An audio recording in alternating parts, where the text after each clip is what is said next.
Quality और consistent performance के लिए सिर्फ सिल्वर पंप्स एंड मोटर्स, नाम याद रखना। આપણે સૌ એવા મહાન રાષ્ટ્રના નાગરિકો છીએ કે ભારતીયતા આપણો ધર્મ છે અને બંધારણ આપણું ધર્મ ગ્રંથ છે। ભારતનું બંધારણ નાગરિક ધર્મ નિભાવવા માટે સૌનું પથદર્શન કરતું આવ્યું છે। વિશ્વ નેતા અને લોકપ્રિય વડાપ્રધાન શ્રી નરેન્દ્રભાઈ મોદીના નેતૃત્વમાં આ વર્ષે આપણે સંવિધાનના 75 વર્ષની ઉજવણી કરી રહ્યા છીએ। વડાપ્રધાન મોદી સાહેબે દેશના તમામ નાગરિકોને સમાન હક મળે તે માટે કોમન સિવિલ કોડનો દેશવ્યાપી અમલ કરવાનો નિર્ણય કર્યો છે। આદરણીય વડાપ્રધાન શ્રી નરેન્દ્રભાઈ મોદીની ભારતીય જનતા પાર્ટીની સરકાર જે કહેવું તે કરવું એક કાર્યમંત્રને અનુસરીને સરકાર કામ કરે છે। આર્ટિકલ 370ની નાબૂદી, વન નેશન વન ઇલેક્શન, નારી શક્તિ વંદના અધિનિયમ, ટ્રિપલ તલાક કાનૂન વગેરે માટે જે વચનો આપવામાં આવ્યા તે એક પછી એક પૂર્ણ થઈ રહ્યા છે। એ જ દિશામાં આગળ વધતા વડાપ્રધાન શ્રી સમાન નાગરિક ધારાનો અમલ કરવાનો માટે સંકલ્પબદ્ધ છે। ગુજરાત વડાપ્રધાનશ્રીના સંકલ્પને સાકાર કરવા માટે હંમેશા પ્રતિબદ્ધ રહ્યું છે। વડાપ્રધાનશ્રીના પદચિહ્ન પર ચાલતા ગુજરાત સરકાર રાજ્યમાં વસતા તમામ નાગરિકોને પણ સમાન હક અને અધિકાર મળે તે દિશામાં આગળ વધી રહી છે।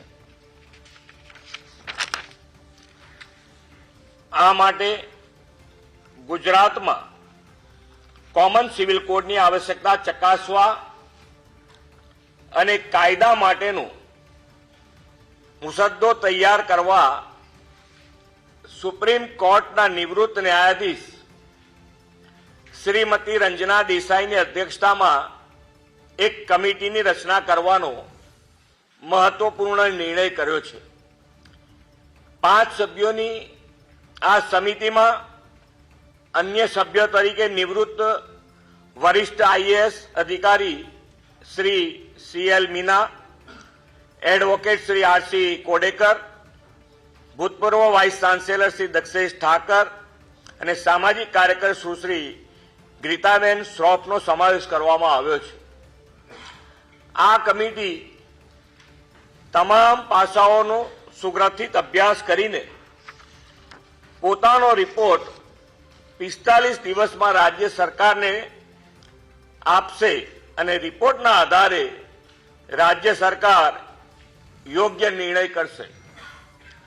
Thank you.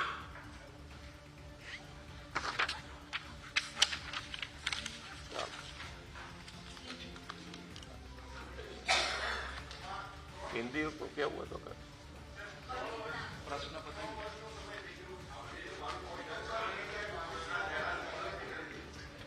ભૂપેન્દ્ર પટેલની આ સૌથી મોટી જાહેરાત ગુજરાત માટે ઐતિહાસિક નિર્ણયની વાત કરી રહી છે, કારણ કે હવે યુસીસી માટે એક સમિતિની રચના કરવામાં આવશે જેની અંદર 5 સભ્યો હશે। ગૃહ રાજ્યમંત્રી કંઈ કહી રહ્યા છે, સાંભળીએ। અને ગુજરાતમાં કે દેશમાં ભારતીય જનતા પાર્ટીની સરકાર દ્વારા જેટલા વચનો આપવામાં આવ્યા છે તેનું પાલન કરવામાં આવ્યું છે અને બધા જ કામ એક પછી એક મહત્વ આપીને એ કામગીરીને પૂર્ણ કરવામાં આવી રહ્યું છે। અને આમાં બી મુખ્યમંત્રીશ્રીએ ખાસ નિર્ણય લીધો છે કે માત્ર 45 દિવસની અંદર રાત દિવસ એક કરીને આ રિપોર્ટ તૈયાર કરીને રાજ્ય સરકારને રજૂ કરવામાં આવે અને સમયસર એ કામગીરી પૂર્ણ કરવામાં આવશે।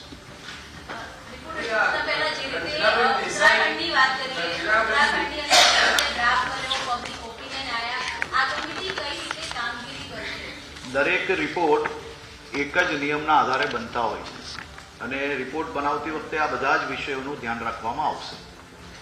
રંજના દેસાઈની કેમ એપોઇન્ટમેન્ટ કરી? એ ઉત્તરાખંડમાં પણ એમણે ઉત્તરાખંડના યુસીસી લાગુ કરવા માટે પણ રંજનાબેન દેસાઈ એ સુપ્રીમ કોર્ટના એક્સ જસ્ટિસ છે અને એક ખૂબ જ અનુભવ ધરાવતા વ્યક્તિત્વ છે.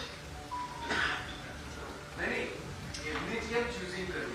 એ ચૂઝ કરવા વખતે તો અનુભવના આધારે ચૂઝ કરતા હોય છે, એટલે કેમ ચૂઝ કર્યું એનું કોઈ પર્ટિક્યુલર રીઝન ના હોય, પરંતુ એમનો અનુભવ એ ખૂબ બહોળો છે અને સુપ્રીમ કોર્ટના એક્સ જસ્ટિસ છે. 3 વિષયો છે આ કાયદાને લઈ. રૂપાલા સાહેબે જાહેરાત કરી એ વખતે પણ વાત કરી હતી અમે લોકોએ. એ બાબતની ક્લેરિટી જોઈએ છે. એક તો આપણું સ્ટેટ 14 થી 15% આદિવાસી સમૂહ ધરાવતું રાજ્ય છે, તો એના જે સ્પેશિયલ અધિકારો છે એને આ કાયદો અસર કરશે કે કેમ? તમારે સરકાર શું વિચારી રહી છે? બીજું કે સ્ટેટની અંદર પહેલાથી ધર્મના આધારે રેસિડેન્સિયલ્સ નું વિભાજન છે, અશાંતધારો અહીંયા આગળ લાગુ છે, તો એ અશાંતધારાને આ કેવી રીતે અસર કરશે કે કેમ? આ બાબતની ક્લેરિટી જોઈએ. સર્વપ્રથમ તો આ ખૂબ મહત્વનો પ્રશ્ન છે. ભારતીય જનતા પાર્ટીની ઉત્તરાખંડ સરકારે દેશમાં યુસીસીનું એક અદ્ભુત મોડલ રજૂ કર્યું છે અને અગર આપ એનો એ રિપોર્ટને સ્ટડી કરશો તો આપને અંદાજો આવી જશે કે કોઈ બી પ્રકારે આદિવાસી સમાજની જે રીતિ રિવાજો અને જે કાનૂન છે, એટલે એમના જે કાયદાઓ છે, એને કોઈ બી પ્રકારે નુકસાન એ આખા યુસીસીના કાયદાની અંદર નથી લાવવામાં આવ્યું. અને દેશના ગૃહમંત્રી આદરણીય શ્રી અમિતભાઈ શાહ સાહેબે બી ઝારખંડમાં એક સભા દરમિયાન દેશભરને સંબોધતા એમને કહ્યું છે કે યુસીસીના કાયદામાં આદિવાસી સમાજને અમે જે બી રાજ્યની અંદર કાયદો લાવશો ત્યાં સંપૂર્ણ ચિંતા કરીને આદિવાસી સમાજના રીતિ રિવાજો અને એના જે કાયદાઓ છે તેનું સંરક્ષણ સંપૂર્ણ કરવામાં આવશે. અને ખાસ કરીને તમે જે અશાંત ધારાની વાત કરી, અશાંત ધારા અને યુસીસીને કોઈ બી પ્રકારનું કોન્ફ્લિક્ટ એમાં થતું નથી. ધર્મના આધારે વિભાજિત કરે છે. એ ધર્મના આધારે વિભાજિત નથી થયા. એ ક્યાંક ને ક્યાંક ત્યાં જે કાનૂન પરિસ્થિતિ હોય, ત્યાં જે ઘટનાઓ થઈ હોય એના આધારિત આપણે નક્કી કરતા હોઈએ છીએ.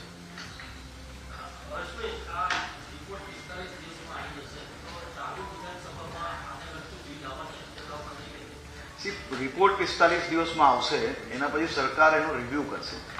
એટલે 45 દિવસમાં રિપોર્ટ આવ્યા પછી રાજ્યના મુખ્યમંત્રી શ્રી એના રિવ્યુ પછી એનો નિર્ણય લેવામાં આવશે અને એની જાણકારી આપ સૌને આપવામાં આવશે.